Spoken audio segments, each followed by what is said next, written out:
Ayos ka lang?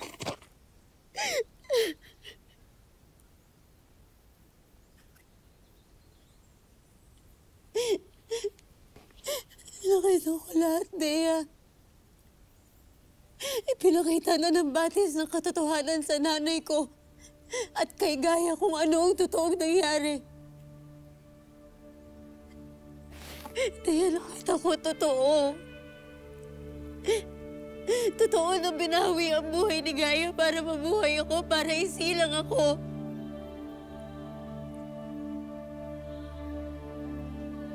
At anong nararamdaman mo? Hindi ko alam.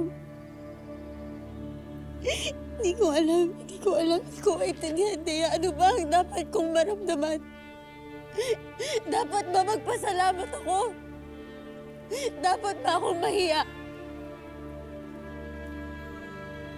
Dahil ang bawat paghiga ko ay paalala sa akin na namatay ang sarili kong kapatid ng dahil sa akin.